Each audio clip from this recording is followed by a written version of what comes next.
For years, everyone in the neighborhood knew old Martha as the deaf woman who smiled quietly and nodded at conversations she could never hear.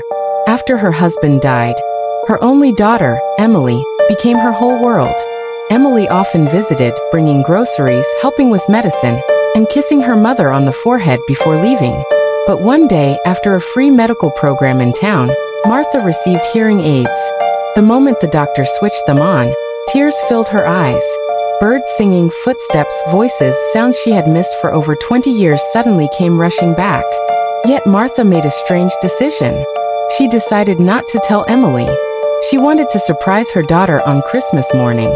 She imagined Emily's happy tears when she would finally answer her without reading lips. That evening, Emily came over as usual. Martha sat silently in the kitchen while Emily spoke on the phone in the next room. Unaware her mother could hear every word. And then Martha heard something that shattered her heart. "I can't keep doing this anymore," Emily whispered angrily. "I'm exhausted taking care of her. Once the house is in my name, I'll put her in a nursing home." Martha froze. Her hands trembled around the teacup. For years, she believed her daughter cared for her out of love. But now every kind gesture suddenly felt fake. Martha quietly wiped her tears before Emily returned to the kitchen with a smile, pretending everything was normal. That night, Martha cried harder than she had at her husband's funeral. Days passed. Emily continued acting sweet, but Martha now heard the truth hidden behind every word. She heard Emily complain to friends about wasting her life caring for an old woman. She heard her talk about selling the house after Martha was gone. But one night, Martha heard something else. Emily entered the bathroom thinking her mother was asleep. Through the thin walls, Martha heard quiet sobbing.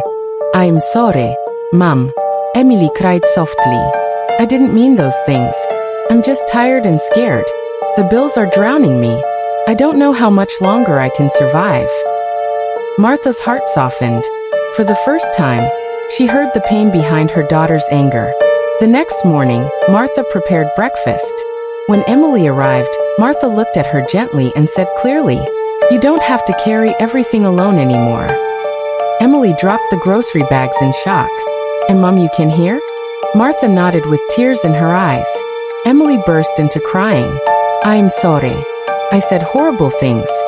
Martha reached for her daughter's shaking hands. "And I heard every word," she said softly. "But I also heard your tears." For several minutes, neither of them spoke. They simply held each other and cried like two broken souls finally understanding one another. A few months later, Martha sold her large house and moved with Emily into a smaller, cozy home. The money cleared Emily's debts, and for the first time in years, laughter returned to their lives. Sometimes the most painful truths are not meant to destroy a family, but to heal it.